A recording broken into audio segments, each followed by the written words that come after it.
Começa agora o programa Bem Viver, uma prosa sobre saúde, bem-estar, comida e agroecologia. Produção Rádio Brasil de Fato.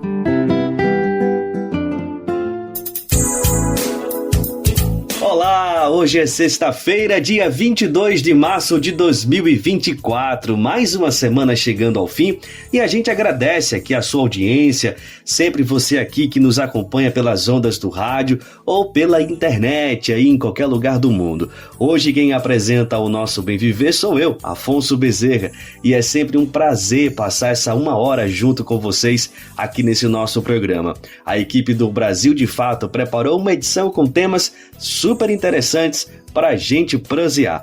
Bora lá conferir os destaques de hoje? E hoje é Dia Mundial da Água. Conversamos com Valesca Queiroz, engenheira sanitarista, mobilizadora e ativista climática sobre a data. E ela vai falar sobre qual o papel da juventude no protagonismo das mobilizações em prol de políticas públicas. O MST realiza jornada universitária em instituições de ensino de todo o país.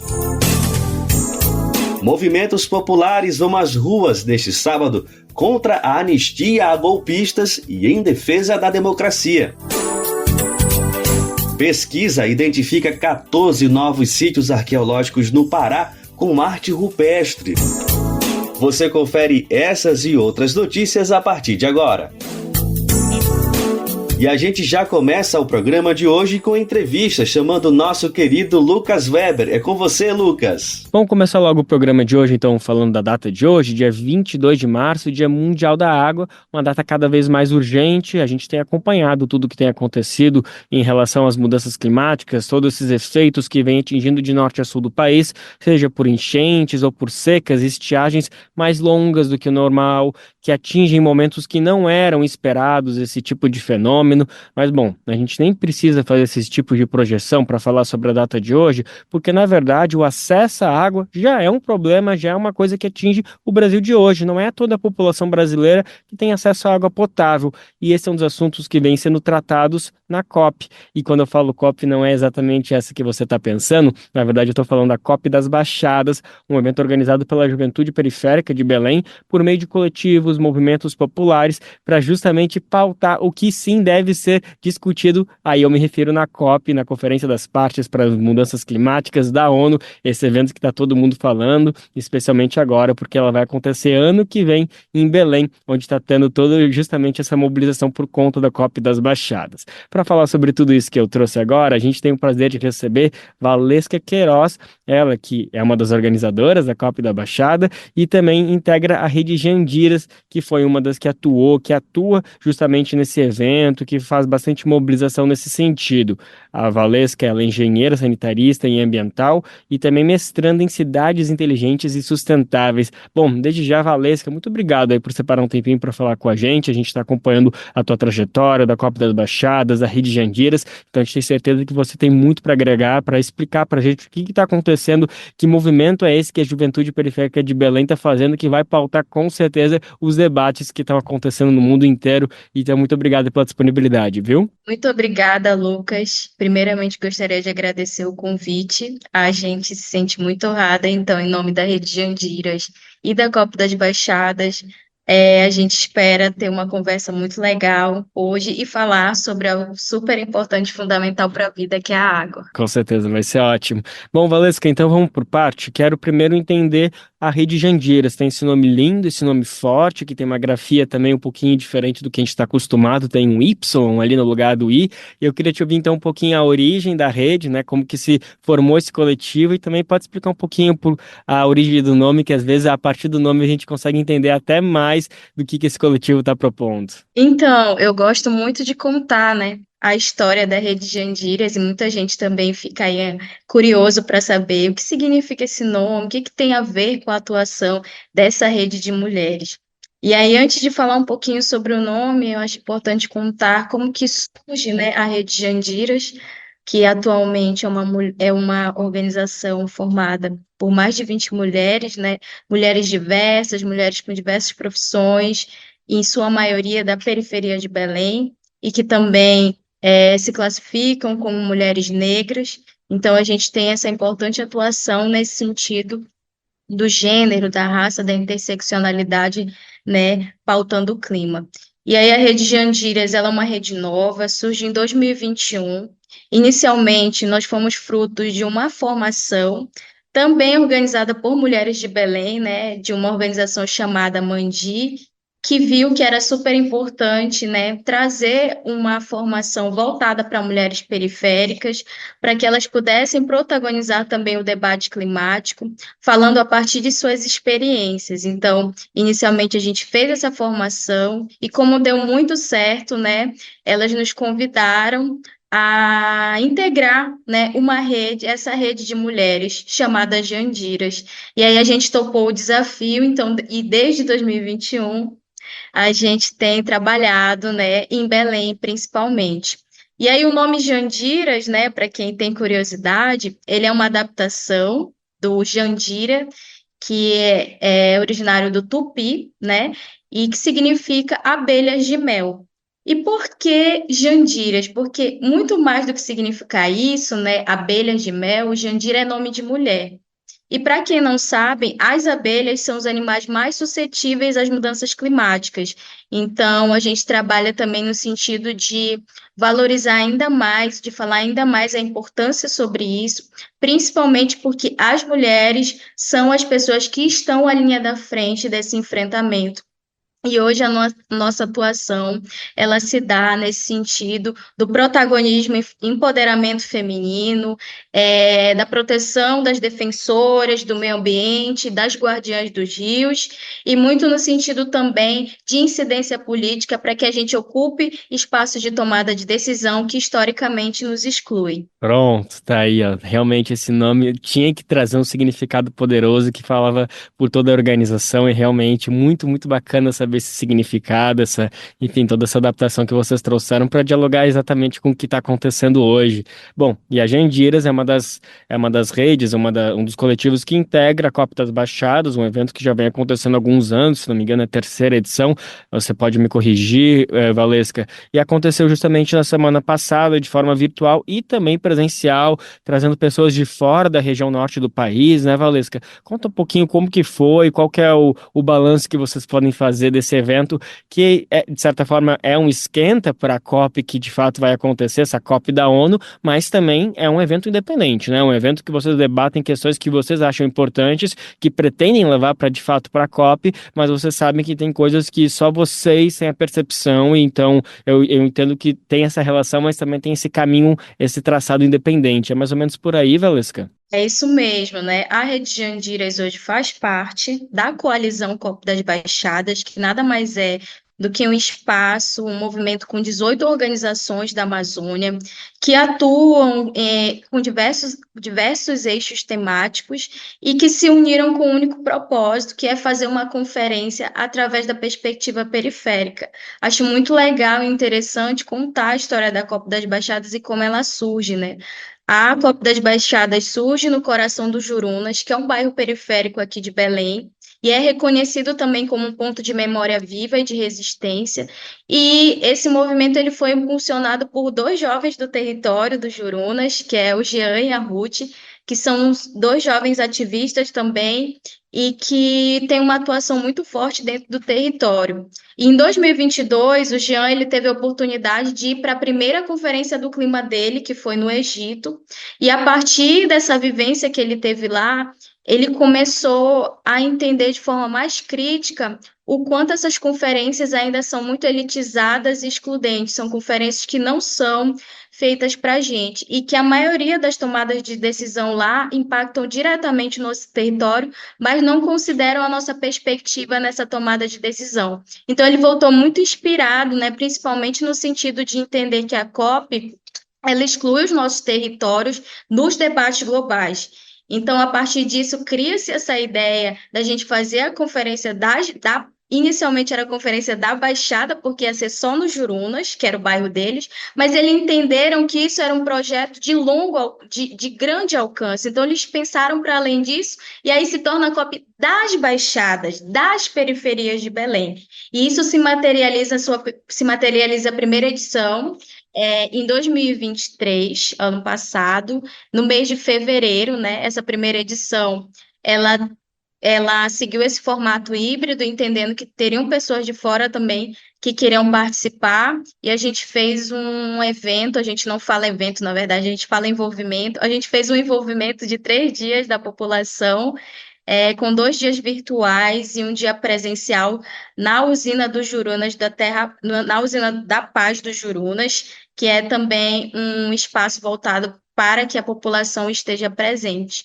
E aí, essa nossa primeira edição, ela teve um alcance muito grande, não só de pessoas do bairro dos Jurunas, mas de pessoas de outros bairros, e a gente norteou o nosso debate em 3 eixos principais, que foi comunicação e ativismo, direito à cidade, direito à mobilidade e a questão de clima e sociedade, que foi o que a gente discutiu durante os 3 dias. Esse ano a gente realizou a nossa segunda edição, né? Então, foi também no formato híbrido, seguiu algumas das atividades que a gente fez ano passado, a gente seguiu alguns critérios, mas esse ano o nosso norte foi o Acordo de Escazú, que foi a partir daí que a gente conseguiu desenvolver as nossas mesas. Maravilha. Bom, agora eu quero fazer então essa ponte entre a COP das Baixadas e a COP da ONU, assim, acho que tá bem dito, assim, acho que o pessoal tá entendendo bem quais são essas duas COPs, porque eu quero ver como que a COP das Baixadas está vendo a COP da ONU. Eu acho que, com certeza, toda essa experiência que você citou, que foi percebida participando das outras COPs que aconteceram a mundo afora, com certeza mostrou a importância de trazer esse evento para o Brasil.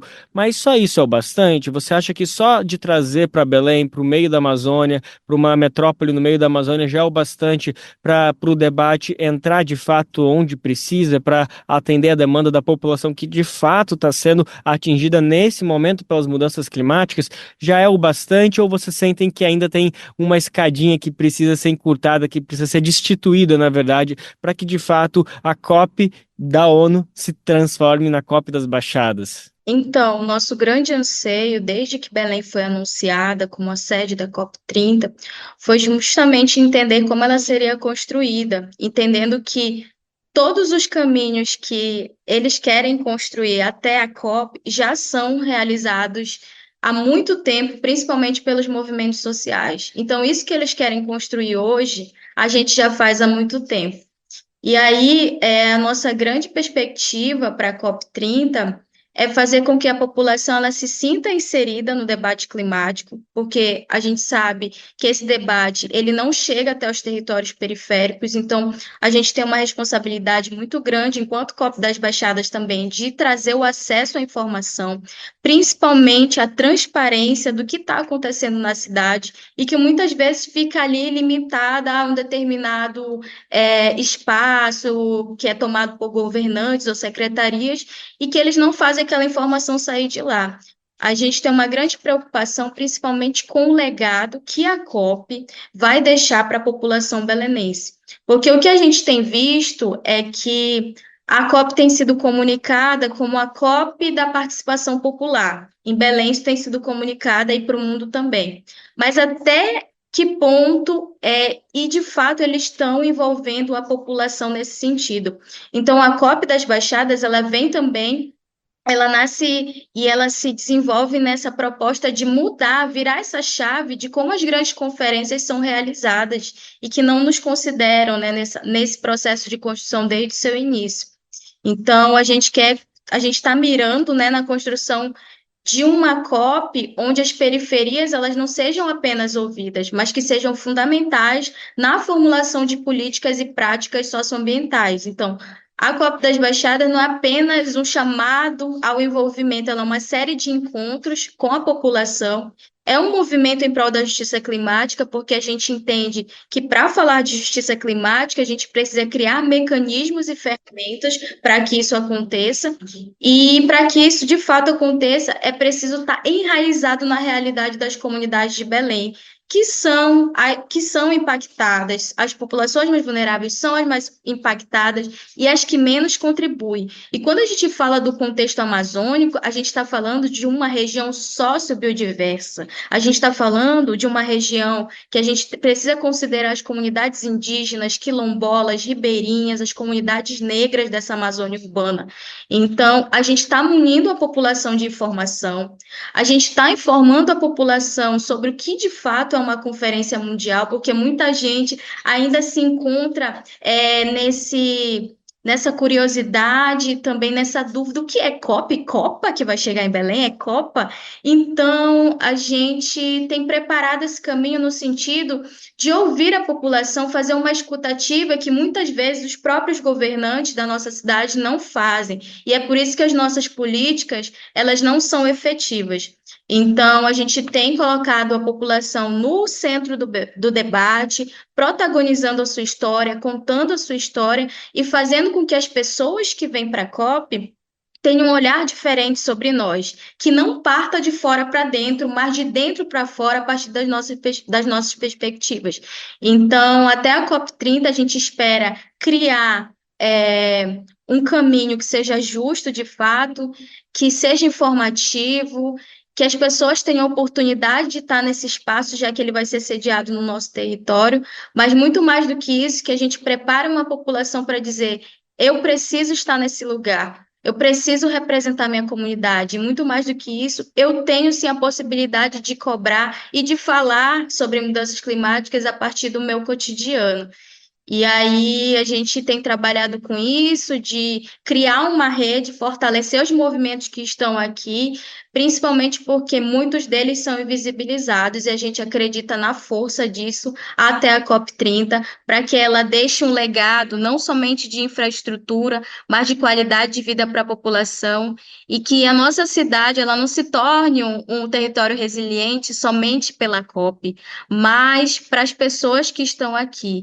E eu finalizo essa parte da minha fala trazendo um pouco do discurso que eu fiz no Fórum de Conferência da nossa segunda edição, que terminou agora no domingo, que é para entender e para dizer para as pessoas comunicar que Belém ela não precisa ser lembrada ou vista somente pela COP, que Belém não precisa ser visitada apenas pela COP, mas que Belém ela precisa ser olhada como um território rico, um território que pode se construir através de uma resiliência importante e que inclua a sua população em todos os processos de tomada de decisão, seja no sentido social, ambiental ou climático. Perfeito, perfeito, Valesca. Eu entendo essa tua fala final como um recado que vocês estão preparando toda essa mobilização para que as pessoas que cheguem na COP, enfim, compreendam toda essa mensagem. Quando você fala das pessoas que vão vir para a COP, não necessariamente dessas grandes multinacionais, dos chefes de estados do mundo inteiro,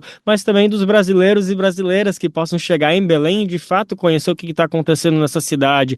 Que estado é esse que concentra tantas hidrelétricas, que produz tanta energia, mas a energia é uma das mais caras do Brasil? Que cidade é essa que reserva, que vive no meio da Amazônia, mas não tem água, não tem acesso à água para toda a população? Enfim, me parece que vocês também querem fazer esse chacoalho dentro da própria população do Brasil, que ainda segue com uma visão estereotipada da região norte, da região, enfim, de tudo que compreende a Amazônia brasileira. É mais ou menos por aí também, Valesca? Com certeza.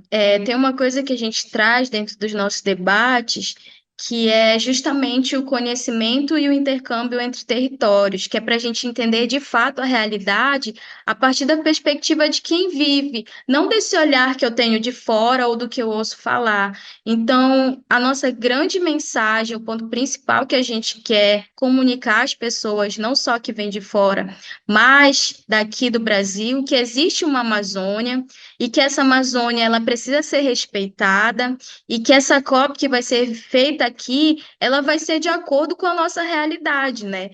Ainda assim, a gente sabendo que a gente tem muitos pontos de preocupação em relação principalmente ao alcance de direitos básicos da população, como acesso à água e esgoto, que indica os piores índices na região norte, em Belém.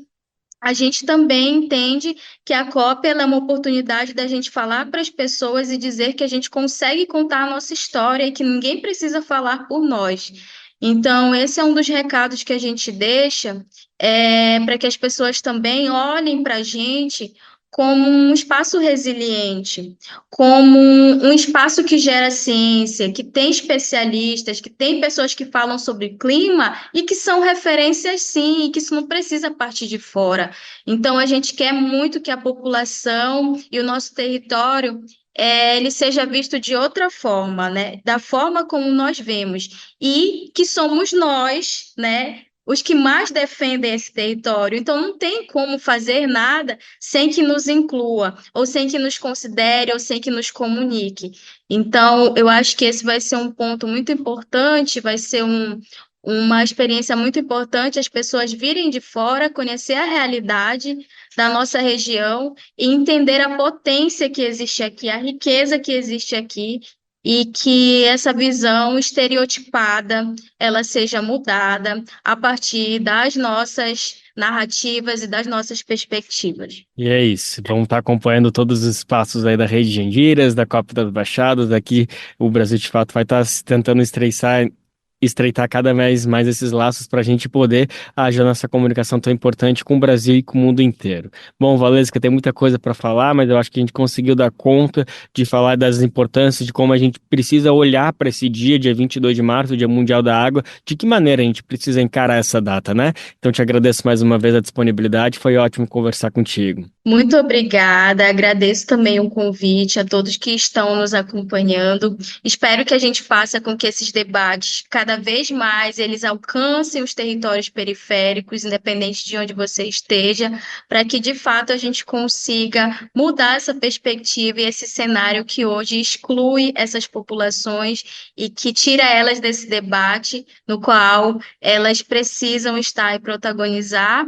E para quem quiser acompanhar mais o nosso trabalho, é só seguir as nossas redes sociais, que a gente vai ter um trabalho contínuo durante o ano todo. Quem quiser está chamado ao envolvimento também. E aí, para quem quiser seguir, é @Rede Jandiras no Instagram e @Copa das Baixadas. Inclusive, a Copa das Baixadas tem um site também para quem quiser acompanhar mais. Mas é isso, é um chamado a vocês se envolverem conosco nessa construção para que seja mais justa e inclusiva. Tá bom, tá todo mundo convocado, tá todo mundo convocada. Acabei de falar com Valesca Queiroz, ela que é engenheira sanitarista e ambiental, mestranda em cidades inteligentes e sustentáveis, e integra a Rede Jandiras, um dos grupos que cria, que mobiliza, que faz com que aconteça a coalizão COP das Baixadas, um espaço de discussão, planejamento e de protagonismo das periferias em espaços e fóruns de construção de políticas públicas a partir da coalizão de movimentos populares.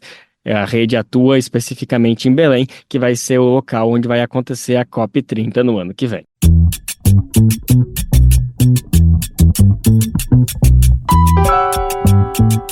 Oi, pessoal. Eu sou Rosana Fernandes, da Coordenação Política Pedagógica da Escola Nacional Florestan Fernandes. E hoje eu tenho um convite especial para você. A Escola Nacional Florestan Fernandes precisa do seu apoio para continuar promovendo a formação política da classe trabalhadora. Desde 2005, mais de 40 mil pessoas do Brasil e do mundo já passaram pela Escola Nacional, que continua existindo por meio da solidariedade dos movimentos populares e associados que contribuem com esse projeto. Conheça o trabalho e seja um amigo da Escola Nacional Florestan Fernandes. Acesse www.amigosenff.org.br e saiba mais.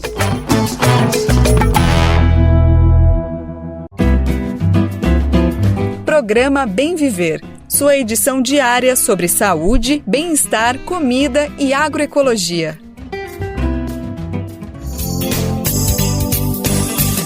E falando em preservação, um grupo de pesquisadores identificou 14 novos sítios arqueológicos em áreas que ficam ao redor do PEMA, o Parque Estadual de Monte Alegre, lá no oeste do Pará. Nos sítios foram encontradas artes rupestres, que são pinturas feitas nas paredes e teto de cavernas, e outros abrigos, e que são representações artísticas de povos que viveram na região há milhares de anos, minha gente. As pesquisas são fundamentais para ampliar o conhecimento sobre esses povos que viviam nessas regiões, os seus costumes e a cultura. E a pesquisa andando de mãos dadas com a preservação desses sítios arqueológicos é o que garante o sucesso das novas descobertas científicas. Sobre esse assunto, vamos ouvir a reportagem de Mariana Castro. Estudos realizados nos arredores do PEMA, o Parque Estadual Monte Alegre, no oeste do Pará, identificaram 14 novos sítios arqueológicos em áreas particulares. O parque abriga o sítio arqueológico mais antigo da Amazônia Sul-Americana, com pinturas rupestres de aproximadamente 12 mil anos. Pinturas em paredes e tetos de abrigos na região chamada Calçu sugerem que ali houve a presença de sociedades diferentes daquelas já registradas no PEMA. Além disso, os levantamentos indicam que há potencial para novas descobertas no município amazônico.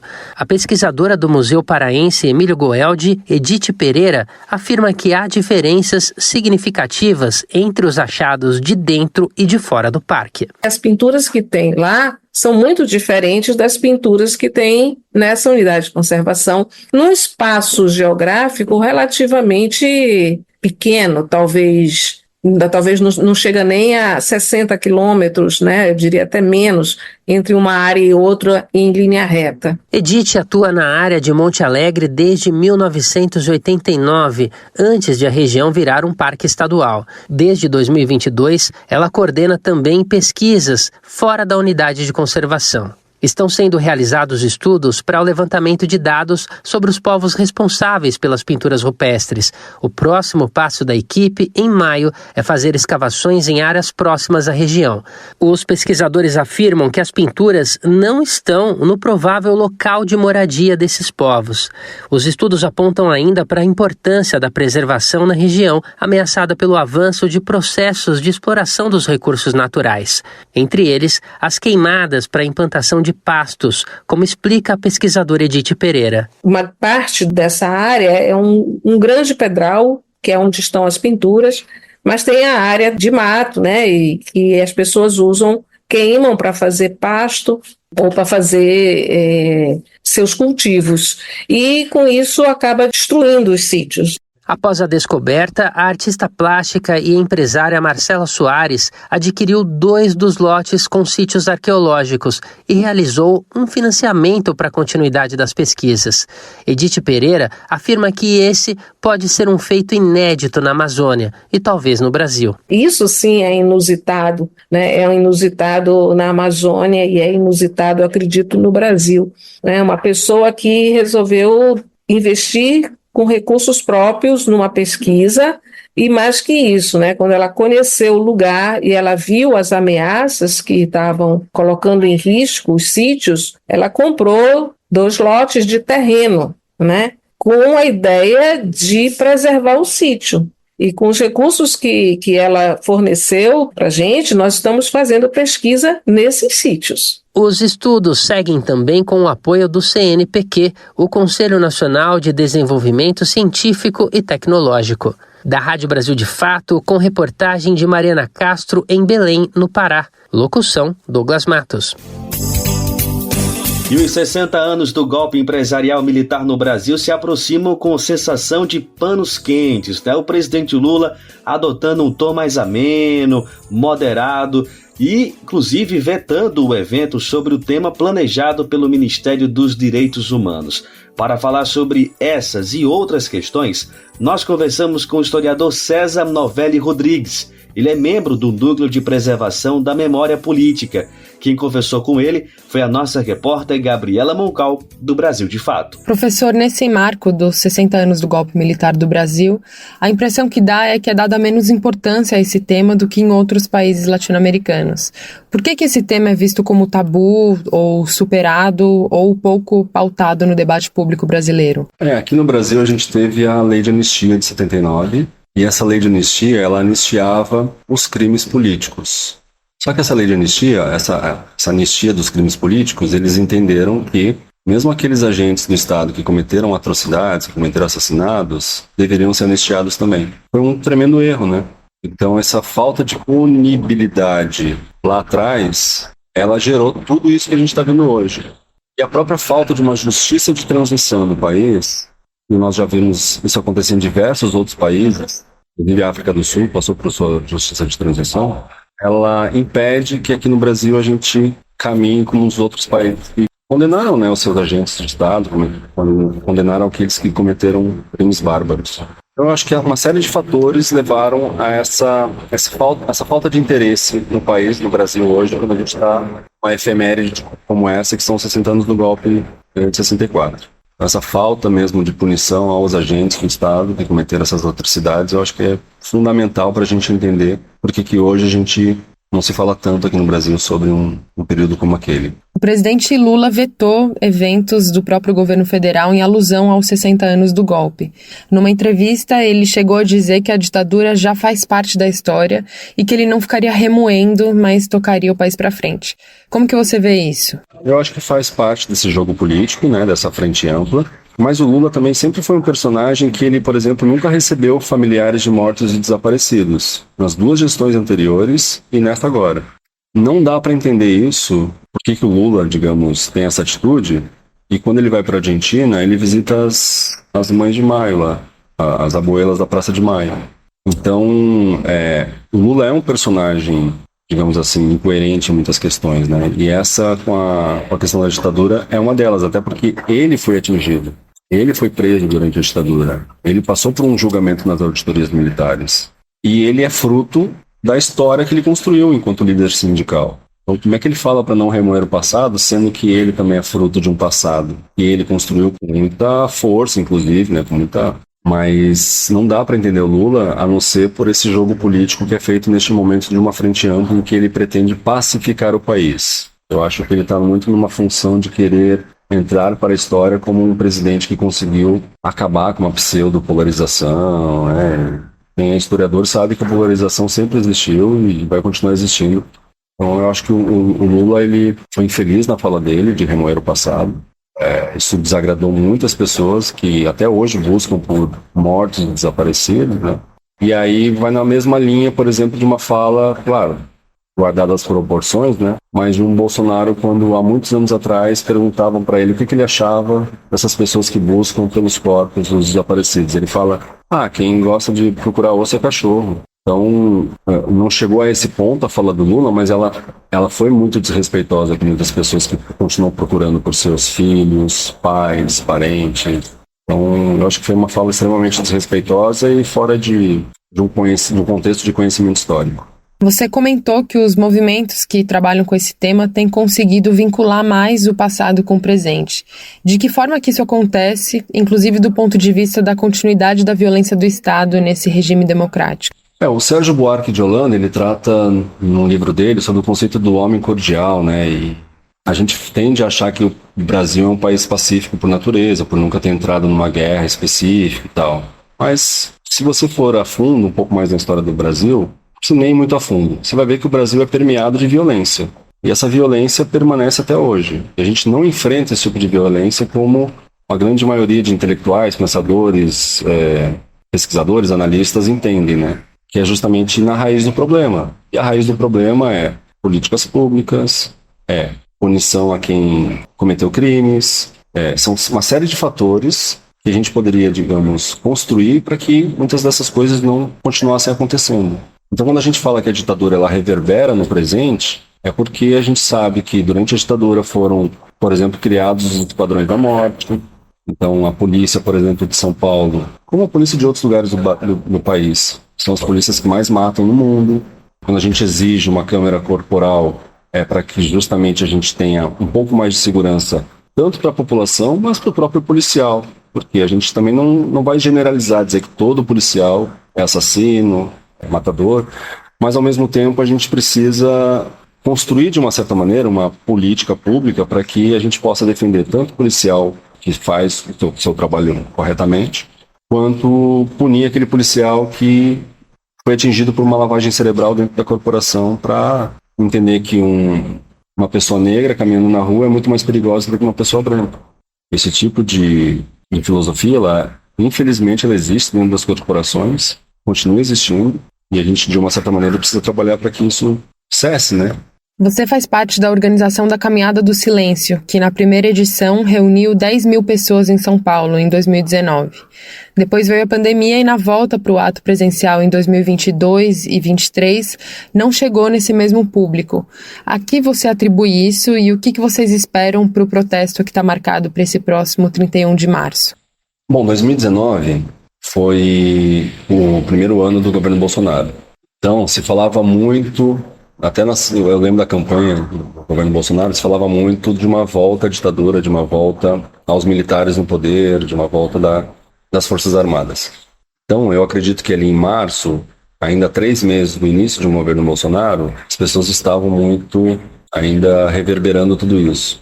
Então, esse grande número expressivo da Caminhada do Silêncio em 2019, eu coloco muito na conta esse contexto.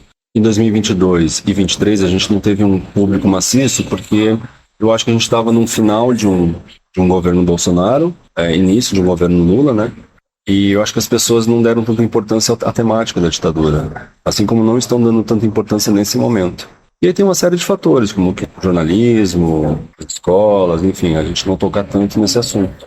Parece que a gente só se fala nesse assunto quando chega essas efemérides de 50, 60 anos do golpe. Até por conta disso, a gente está mudando um pouco o plano esse ano para não fazer no Parque do Ibirapuera e fazer lá no antigo do ICOD, até para tomar as ruas, né? Para poder fazer algo que a gente consiga levar a pauta simbolicamente para as ruas, de uma certa maneira. No caminho que a gente vai fazer até o monumento em homenagem aos mortos e desaparecidos políticos, a gente vai passar na Rua Abílio Soares. Na Rua Abílio Soares, além do quartel que tem lá no Parque do Ibirapuera, também tem um condomínio onde familiares de militares moram. Então, também, de uma certa maneira, a gente vai fazer projeções, passar um recado para essas pessoas, né? Do quanto a gente ainda está indignado com a falta de punição do passado. No antigo DOI-CODE hoje funciona um distrito policial, né? Uma delegacia. Como que está a luta para que esse espaço seja transformado num memorial? A luta pelo memorial DOI-CODE, ela já remete desde o tombamento, em 2014, porque no ato de tombamento, a conselheira do CONDEFAT falou que aquele tombamento ele era diferente dos demais que acontecem no país ou em outros lugares, porque você não está tombando a materialidade do local. Se você for conhecer a delegacia, ela não tem nada de arquitetonicamente plástico ou bonito, mas a memória sensível que aquele local, que reside naquele local, ela é importante para a história do país. Então ela entende que, no próprio voto dela, ela entende que aquele local precisa se tornar um centro de memória. Centro de memória para que mais pessoas conheçam o que ali aconteceu, as memórias traumáticas daquele local. Então, desde 2014, a gente pleiteia isso, né? E caminhou de uma certa maneira. Então, em 2014, se eu não me engano, era a gestão do Alckmin, e aí nós tínhamos até um acordo com a gestão do Alckmin para que o DOI-CODE fosse transformado em memorial, mas não aconteceu por N razões naquele momento. E aí, se não me engano, entrou o Dória depois. E o Dória também chegou em algum momento prometer que ia transformar o espaço no memorial e por questões políticas, quedas de braço, acabou não acontecendo. E aí a gente percebeu que isso foi sendo jogado, sabe? Mais pra frente, mais pra frente, mais pra frente. E hoje a gente se vê numa situação em que o atual governador, o Tarcísio, né? Ele é muito favorável ele apoia muito aos policiais e a corporação. Então a gente entende que nesse momento não vai ter condições, assim, não vai ter um acordo, né? Mas para a sociedade civil também, como o Danilo falou antes, nunca foi fácil, assim, nunca foi nada ganho de mão beijada. A gente continua lutando para que aquele espaço seja transformado em memorial.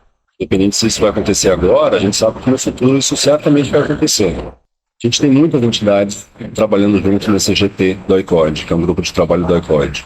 Então a gente tem o Instituto Vladimir Herzog, a gente tem as universidades federal, tanto de Minas Gerais, o FMG, Unicamp, Unifesp, alguns grupos da USP. A gente tem outras entidades da sociedade civil participando disso. Então a gente sabe que vai acontecer em algum momento, por pressão popular, por pressão desses movimentos. Um dos caminhos que vocês reivindicam é que o espaço saia da gestão da Secretaria de Segurança Pública, né? Que inclusive hoje está à frente da Operação Verão na Baixada Santista, a mais letal ação institucional da Polícia de São Paulo nas últimas décadas. Um dos caminhos é exatamente esse, que a gente conseguisse a transferência da Secretaria de Segurança Pública ou para a Secretaria de Cultura do Estado de São Paulo, ou até mesmo para a Secretaria de Justiça. Teve um momento em que parece que a Secretaria de Justiça ia assumir o memorial do ICOD. Não aconteceu. Mas a gente entende que a Secretaria de Segurança Pública não tem condição nenhuma de gerir um memorial como aquele, senão eles vão transformar, quiçá, no Museu da Polícia, né, como existem alguns aqui no país. Então a gente entende que ali é um trabalho para se fazer voltado à educação, à cultura.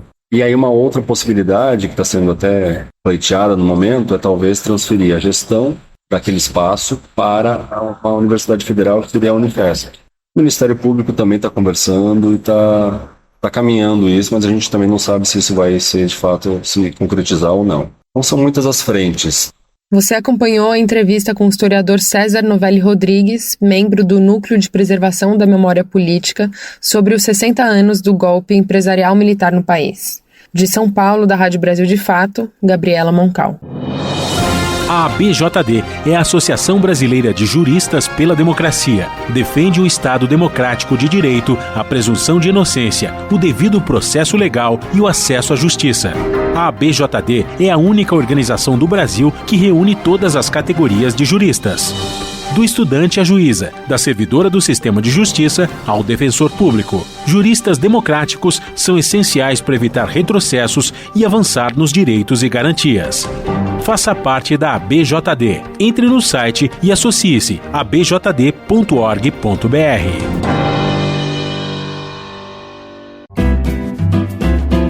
Você está ouvindo o programa Bem Viver, uma prosa sobre saúde, bem-estar, comida e agroecologia.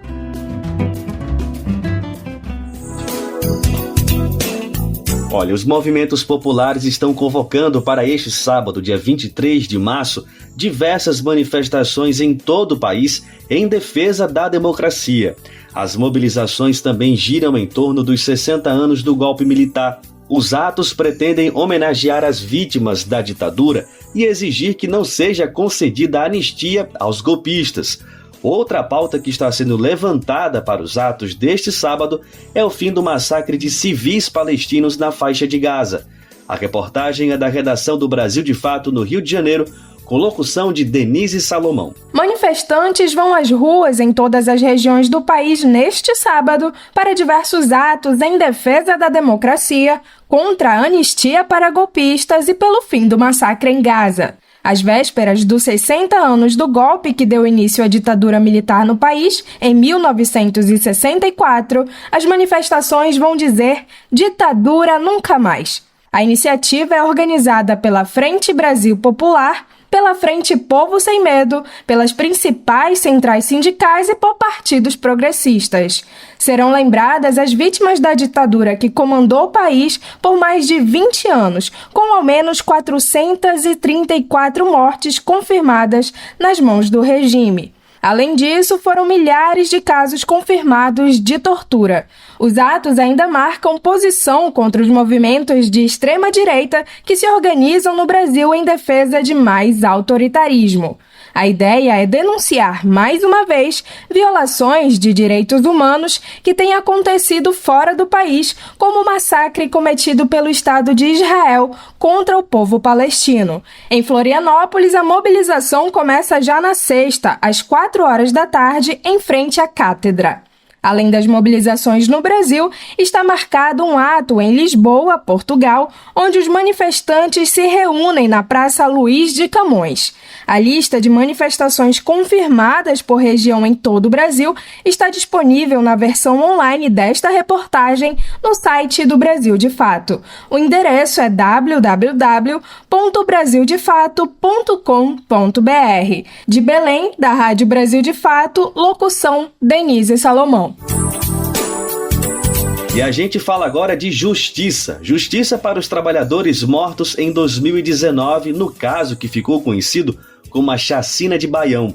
Um dos envolvidos no caso, Valdenir Farias Lima, foi condenado esta semana a 63 anos e 11 meses de prisão por ter participado desse crime bárbaro. Entre os mortos estava Dilma Ferreira, liderança rural e militante do MAB, o Movimento dos Atingidos e Atingidas por Barragens. Vamos ouvir mais sobre esse assunto na reportagem de Gabriela Moncal, com locução de Douglas Matos. A condenação de Valdenir Farias Lima na última segunda-feira, dia 18, representou um sopro de esperança para os integrantes do Movimento dos Atingidos por Barragens, o MAB. Ele foi condenado por participar da chacina de Baião, como ficou conhecido o assassinato de 6 trabalhadores rurais no Pará em 2019. Entre as vítimas estava a militante Dilma Ferreira, da Coordenação Nacional do Movimento. Lima foi condenado a 63 anos e 11 meses por mediar o contato entre o fazendeiro Fernando Rosa Filho, apontado como mandante do crime, e os 4 matadores contratados, os irmãos Glaucimar Francisco Alves, Marlon Alves, Alain Alves e Cosme Francisco Alves. No ano passado, Cosme foi condenado a 67 anos, 4 meses e 24 dias de prisão. Glaucimar está foragido. Alan e Marlon morreram também em 2019, oficialmente em confronto com a polícia. Agora, a expectativa é que o fazendeiro Fernando Rosa Filho também seja condenado na sequência. Ele está preso de forma preventiva desde 2019. O crime ocorreu no mesmo ano, era 21 de março, quando 3 trabalhadores do fazendeiro Fernando Rosa foram mortos a tiros e carbonizados na zona rural de Baião, no Pará. Segundo as investigações do Ministério Público, os funcionários Venilson da Silva Santos, Raimundo Jesus Ferreira e Marlene da Silva Oliveira tinham ameaçado denunciar o patrão por falta de pagamento e por submetê-los a condições de trabalho análogas à escravidão. Eles também saberiam da existência de uma pista de pouso clandestino na fazenda. Horas depois, na madrugada de 22 de março, Dilma Ferreira e o companheiro dela, Claudionor Costa da Silva, e um amigo, Milton Lopes, foram mortos a facadas no assentamento Salvador Allende. De acordo com o Ministério Público, apesar do assassinato dos 3, o alvo era apenas Dilma Ferreira. Ativista maranhense, atingida por barragem e liderança rural da região, a coordenadora do MAB denunciava a extração ilegal de madeira feita pelo fazendeiro Fernando Rosa. De São Paulo, da Rádio Brasil de Fato, com reportagem de Caroline Oliveira e Gabriela Moncal. Locução, Douglas Matos. E o MST, o Movimento dos Trabalhadores Rurais Sem Terra, iniciou esta semana pelas redes sociais as mobilizações para a jornada universitária em defesa da reforma agrária. Essa é a 11ª edição da jornada e este ano o movimento pretende atingir mais de 50 instituições de ensino superior. O evento é organizado junto às próprias instituições de ensino, professores e coletivos estudantis e outras organizações sociais. Quem traz mais informações sobre essa grande mobilização nacional é Denise Salomão. O Movimento dos Trabalhadores Rurais Sem Terra vai realizar a 11ª edição da Jura, a Jornada Universitária em Defesa da Reforma Agrária Popular. Neste ano, o evento vai ocorrer entre os meses de abril e junho, com atividades em cerca de 50 instituições de ensino superior das 5 regiões do país. O lançamento da mobilização ocorreu na última quarta-feira, com ação nas redes sociais. Pessoas de todo o país estão convidadas a compartilharem fotos que mostrem a relação com o MST em instituições de ensino superior. Para participar, basta usar a tag #NaUniversidade_com-MST, marcando os perfis do movimento. A Jornada 2024 tem o lema MST, 40 anos de luta e construção, e vai relembrar a trajetória histórica do movimento. Entre os destaques está o protagonismo na luta pela terra e a posição de um dos movimentos populares mais importantes da América Latina. O evento é organizado em parceria com as próprias universidades, professores, organizações sociais e movimentos populares da Via Campesina. A Jura pretende ser um espaço de promoção da educação e de iniciativas que fortaleçam a organização social. Também está em foco a construção de lutas coletivas em defesa dos direitos dos trabalhadores e trabalhadoras do campo e das cidades. Estão previstas feiras, seminários, oficinas, debates, confecção de materiais didático-pedagógicos, vivências em áreas de reforma agrária popular e plantio de mudas. A expectativa é envolver a sociedade em outras iniciativas, como exposições e mostras culturais, oficinas de artes ou produção de painéis, por exemplo. A Jura teve a primeira edição em 2013, no contexto do 2º Encontro Nacional de Professores Universitários com o MST. O evento é vinculado à Jornada Nacional de Lutas em defesa da reforma agrária. Ao longo dos anos, tem aumentado a participação de instituições e pessoas. De Belém, da Rádio Brasil de Fato, locução Denise Salomão. O prefeito do Rio de Janeiro, Eduardo Paes, do PSD, sancionou esta semana medidas para mitigar os efeitos das mudanças climáticas nas favelas da cidade. Com a adoção dessas medidas, o objetivo é diminuir principalmente a sensação térmica e ampliar as áreas verdes das favelas. Vamos ouvir na matéria com a locução de Douglas Matos. 3 programas para auxiliar na contenção do forte calor que tem impactado o Rio de Janeiro, principalmente nos últimos anos, foram anunciados pela Prefeitura da cidade. O primeiro deles é batizado de Cada Favela Uma Floresta e tem como um dos objetivos a diminuição da sensação térmica dentro das comunidades com a implantação de áreas verdes. As outras iniciativas são a de monitoramento contínuo de cobertura vegetal da cidade, que fiscaliza as áreas verdes urbanas, e as hortas cariocas, que contribui com o aumento da área verde e a distribuição de alimentos para famílias mais vulneráveis. As medidas foram sancionadas pelo prefeito Eduardo Paes e vão ficar a cargo da Secretaria Municipal de Ambiente e Clima, que terá 30 dias para fazer a regulamentação. O Cada Favela Uma Floresta será implementado em comunidades e loteamentos. O objetivo é juntar as ações da Secretaria de forma articulada, associando a intervenções de infraestrutura, como microdrenagem ou o jardim de chuva, quando for o caso. Da Rádio Brasil de Fato, com informações da redação no Rio de Janeiro. Locução, Douglas Matos. E os eventos climáticos extremos têm impactado a produção de alimentos e, consequentemente, o preço. Por conta desse e de outros fatores, como a falta de estoques públicos e uma menor safra, o preço dos alimentos subiu no primeiro bimestre de 2024. Tá dando para sentir aí na hora de fazer a feira, não é verdade? Especialistas se dizem preocupados com as medidas do governo para controlar esse aumento e destacam a população mais pobre como a mais atingida. O aumento no preço da comida nos primeiros 2 meses deste ano acendeu um alerta entre especialistas. Em janeiro e fevereiro de 2024, os alimentos e bebidas ficaram 2,34% mais caros no país, quase o dobro da inflação oficial registrada no mesmo período. Os dados foram divulgados no último dia 12 pelo IBGE. 2 dias depois, o presidente Lula convocou uma reunião ministerial para tratar do assunto. O ministro do Desenvolvimento Agrário e Agricultura Familiar, Paulo Teixeira, atribuiu o aumento dos preços a questões climáticas e sazonais. Afirmou que uma redução é esperada nos próximos meses.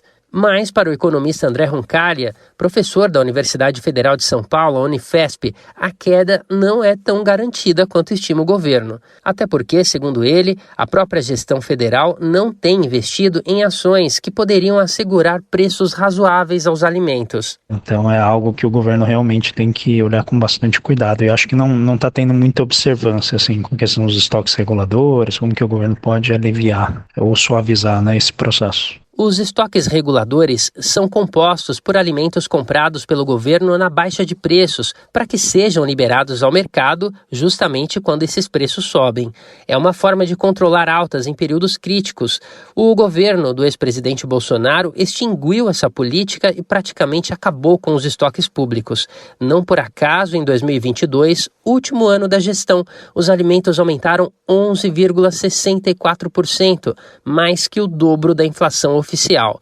O presidente Lula prometeu restabelecer os estoques com o objetivo de um controle de preços. Em junho, a Conab, que é a Companhia Nacional de Abastecimento, anunciou a primeira compra de alimentos em 6 anos. Ao longo de 2023, no entanto, a companhia quase que só comprou milho. Estoques de arroz, feijão, café, mandioca e trigo, por exemplo, estão hoje zeradas, de acordo com dados públicos da própria Conab. Parte desses produtos pressiona agora a inflação. Para se ter uma ideia, o arroz já subiu mais de 10% em 2024 e o feijão carioca aumentou cerca de 15%, segundo o IBGE. Diego Moreira, da Coordenação Nacional do Setor Produtivo do Movimento dos Trabalhadores Rurais Sem Terra, o MST, disse que a falta de produção também é um problema. A área plantada de alimentos básicos no país vem caindo ano após ano para dar lugar principalmente à soja. E o resultado disso é que acaba faltando comida. Segundo o próprio Ministério da Agricultura e Pecuária, a área ocupada por lavouras de soja no Brasil deve atingir, em 2033, 55 milhões de hectares, cerca de 85% a mais do que ocupava em 2013. Nesse mesmo período, a área dedicada à plantação de arroz e feijão cairá 61% e passará a somar 2 milhões e 200 mil hectares. Moreira reclama do foco excessivo na produção para a exportação. Nós estamos vivendo certamente o momento mais difícil para a agricultura brasileira, para toda a agricultura brasileira. Isso muito fruto da forma como os grandes proprietários, o latifúndio, o agronegócio veio organizando a agricultura sobre a natureza brasileira, né, o uso do solo, dos recursos naturais. Isso provocou mudanças estruturais no clima brasileiro e nas condições de fertilidade do solo. A safra 2023-2024 deve ser cerca de 4,7% menor do que a de 2022 e 2023, por conta de fatores climáticos, segundo o monitoramento do IBGE. Serão colhidas mais de 14 milhões e meio de toneladas de soja, milho, arroz e feijão a menos. E essa queda deve ocorrer apesar do aumento de 0,2% da área plantada entre uma safra e outra. Diego Moreira acrescenta que o governo precisa reforçar o incentivo à agricultura familiar, que é quem mais se dedica à produção de alimentos e que não reforça as mudanças climáticas. Estamos sofrendo extremos climáticos em várias regiões do país, secas, enchentes, ciclone. O Rio Grande do Sul é um caso bastante típico nesse sentido, né, do que foram as secas severas lá e mesmo na região Amazônia, as enchentes prejudicando muito a produção e a produtividade. O economista André Roncalha ratifica a recomendação de Moreira e pede atenção redobrada à produção de alimentos. Mas sim, essa é uma preocupação importante, principalmente pelo efeito regressivo, né, da inflação de alimentos. Então é algo que realmente o governo tem que observar, até porque a inflação de alimentos é regulador de tensão social. Procurada pelo Brasil de Fato, a Conab informou que ao longo de 2023 comprou 342 mil toneladas de milho para recompor estoques públicos. Não comprou mais ou outros produtos porque, abre aspas, só é possível formar estoques quando os preços de mercado estão em patamares abaixo dos preços mínimos, fecha aspas, o que não ocorreu em outros casos. Segundo a Conab, os preços de alimentos ainda sofrem os efeitos da alta de insumos verificada na pandemia.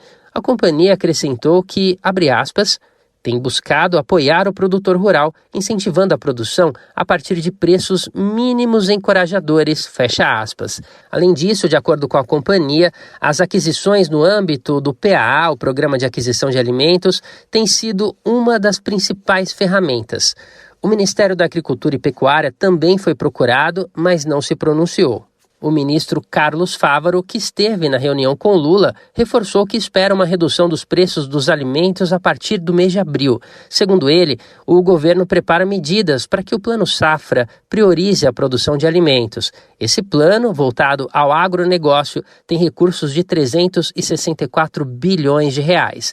Já o Plano Safra da Agricultura Familiar tem 77 bilhões. De São Paulo, da Rádio Brasil de Fato, com reportagem de Vinícius Konchinski. Locução, Douglas Matos. E assim a gente encerra a edição do nosso Bem Viver desta sexta-feira. Segunda-feira a gente está de volta a partir das 11 horas da manhã. Você pode nos ouvir na Rádio Brasil Atual 98,9 FM, na Grande São Paulo, ou no site radio.brasildefato.com.br. O programa vai ao ar em diversas rádios pelo país. A lista completa de emissoras que retransmitem o Bem Viver você encontra no nosso site, na matéria de divulgação diária do programa. E eu aproveito aqui também para mandar um abraço e agradecer a todos esses veículos por estarem aqui com a gente nessa grande parceria. O Bem Viver também fica disponível como podcast no Spotify, Deezer, iTunes e Google Podcasts. Dá para ouvir onde e quando você quiser. A apresentação do programa de hoje foi comigo, Afonso Bezerra. O roteiro foi com Denise Salomão. Edição e produção de Douglas Matos. Os trabalhos técnicos de Lua Gattinoni, Adilson Oliveira e André Paroche. A coordenação de rádio e TV de Monize Ravena. A direção de programas de áudio Camila Salmásio e a direção executiva é de Nina Fidelis. O apoio é da equipe de jornalismo do Brasil de Fato. Você ouviu o programa Bem Viver, uma prosa sobre saúde, bem-estar, comida e agroecologia. Produção Rádio Brasil de Fato.